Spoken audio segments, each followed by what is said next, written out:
Mike North's story is silver screen worthy. Raised on the north side of Chicago, Mike grew up passionate about music, movies, politics, and sports. He didn't pursue radio in college or by living and working in small markets. In fact, he didn't finish high school. The odds of Mike becoming a radio industry success were slim, but beating the odds is what Mike North does. Never afraid of hard work, Mike held city jobs to make ends meet before his wife Bibi convinced him to open a hot dog stand. After growing the business to 3 locations, Mike would meet Diamond Broadcasting executives, paving the way for his entry into radio. He bought 1 hour of airtime to launch the NFL handicapping show, and 3 years later convinced station officials to abandon their plan of flipping a format to jazz and pursue sports talk instead. The Score, Sports Radio 820, was born in 1992 with Mike hosting, alongside former Chicago Bear Dan Jiggets. The monsters of the midday instantly clicked, generating tons of attention thanks in part to Mike's everyman approach, quick wit, and willingness to ask the tough questions. Fans loved Mike's style, but Chicago team owners and managers did not. Ozzie Guillen on the line here on WSCR. How you doing, Ozzie?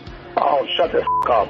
You guys try to make lineouts and shit. Well, Ozzie, we're on the radio now. I'm tired of you guys that bullshit every goddamn day. Hey, Ozzie, clean up your damn mouth when you're talking on the radio and you're talking to me. Have a little respect, all right? Don't go talking to me like you're talking down to somebody. You understand me? Yeah, you better hang up the damn phone. Yet doing it his way earned Mike a 7-figure salary at 670 The Score and the title of highest paid local sports talk show host in America.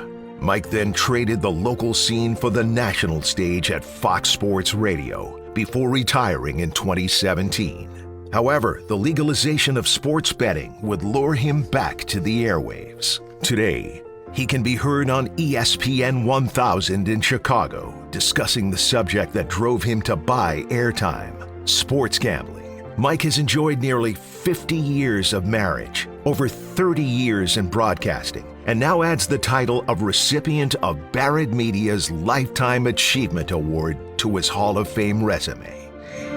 Ladies and gentlemen, please welcome Chicago sports radio legend, Mike North. Come on up, Mike.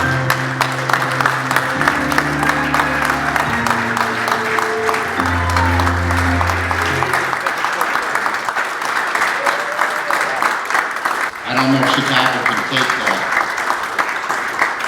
Papa on Thursday, the Pope from Chicago, and this guy, Mike North, getting a Lifetime Achievement Award from this wonderful media group that keeps radio, sports radio alive. I want to thank you, Jason. I want to thank everybody associated with Barrett Media, number one.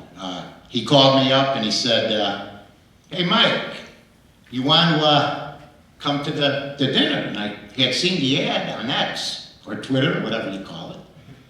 And my picture wasn't on there. There was 40 people.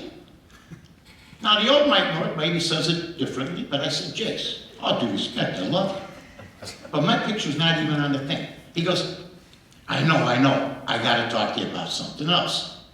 I hang up the phone. I go, I'm here. We talked to each other. He goes, you're getting the Lifetime Achievement Award. I said, of what? He goes, the Lifetime Achievement Award. And I says, you're kidding. And he said, no, I'm not. And that's how that whole thing started. And the next day, my picture was on that thing. And everything else was up. So I want to thank everybody for being there, some old friends. And I just got to say, I should probably be gone 5 different times already. I mean, from jumping the third rail on the Thorndale L to going almost to Vietnam and Nixon freezing my orders and some other things. And the way that they say that 1 to 12 was your formative years. I didn't have the formative years till I met one person, to be honest with you. I never knew what it was like to smell the flowers and look up and say, hey, there's a bird, or to do anything else. My whole life was geared about playing sports, talking sports, and winning at whatever I did, because I couldn't do much else. I worked for the city. I picked paper. I'm going to tell you what kind of miracle I lived. In 1982, the Pope, John Paul, came to Chicago, Grant Park. I worked for the Chicago Park District. I cleaned up the park. They sent crews from all over the city. So I cleaned up the park. That's what my future was going to be. And then, in 1992, I was on WSCR hosting the Bulls at Grant Park, 10 years later, because I still believed, but I couldn't have done it without the person I'm sharing this Lifetime Achievement Award, and she's here tonight. She never gets any credit. One of the smartest and nicest and most beautiful people. Our family calls her an angel in human disguise. I think most people respect her highly. She won an Emmy Award, helped our crew here win an Emmy Award in TV. She never did TV before, and we were on CBS. She guided my career. She made me believe in myself. I met her at a grocery store. Everybody said, she's out of your class. She gets straight A's at Loyola. She's a hard-working girl. She's an Italian girl. I don't think he got a shot. My friends told me that. And here we are, 50 years later, standing by each other like we always did. Bibi, my wife Bibi, take a bow, will you please?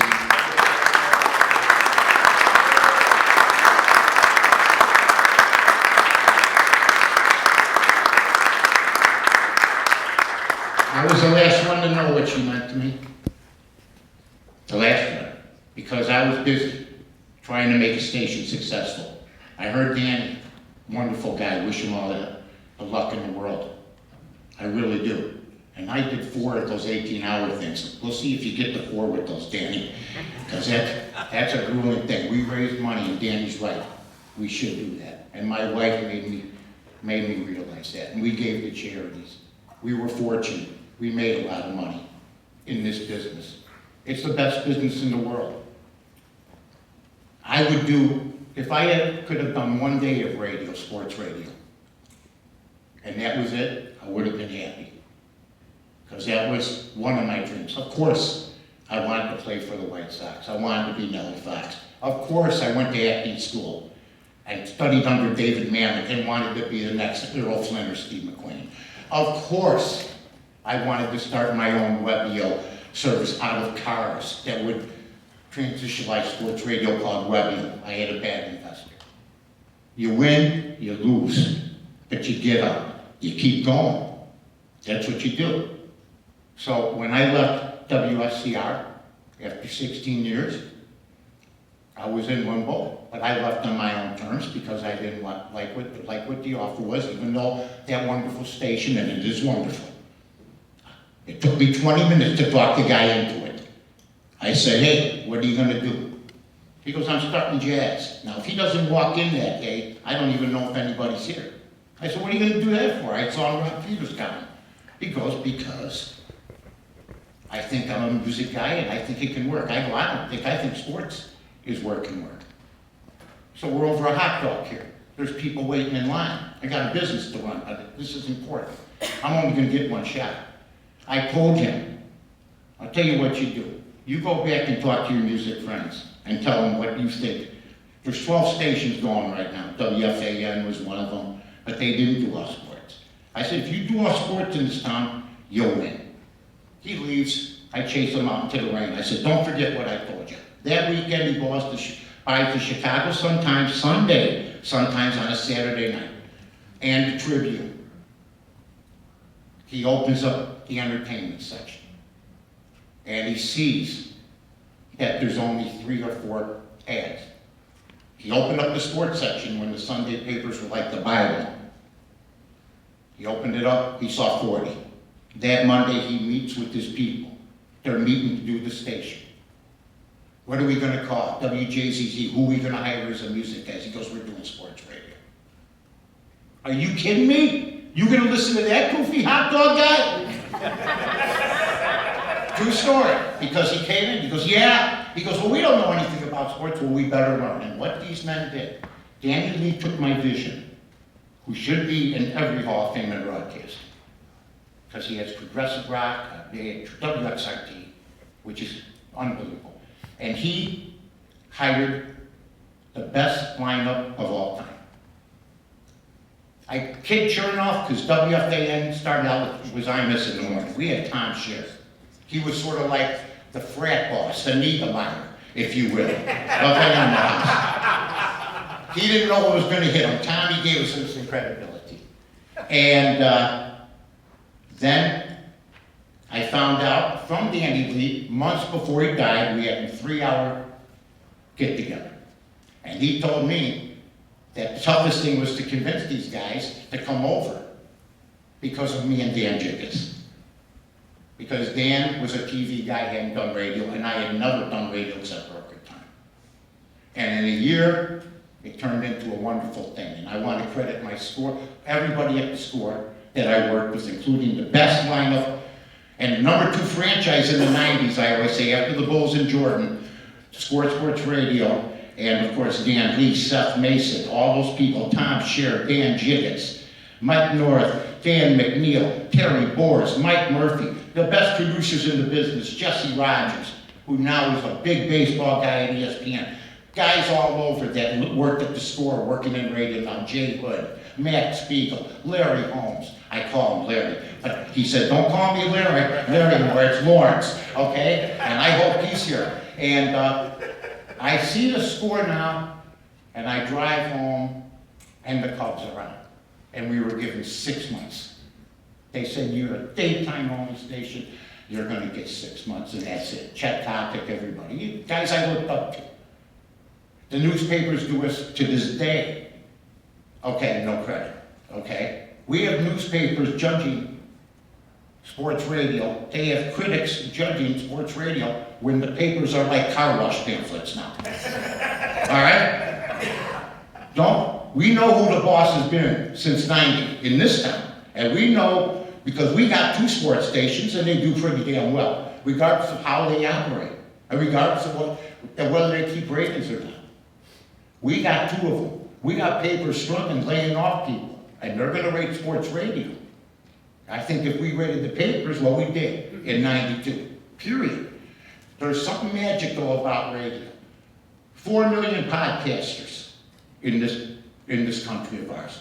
I used to have to pay to get on the air. Now you can go to Amazon, right? You can buy it, get on, but now it saturates the market. So now you gotta find that special somebody if you can, okay? And you know what? New talent, you gotta have creative people, you gotta keep creating, from parody songs I did to 20,000 interviews to working hard.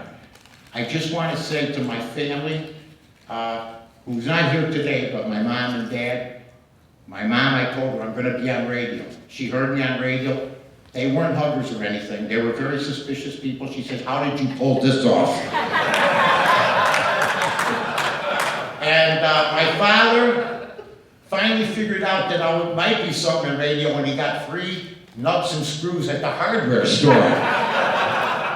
But it really hit home. And I want to just say hello to some people real quick here before I say goodbye. I want to say Andy Furman and Jonas Knox and all the folks at Spotsrick.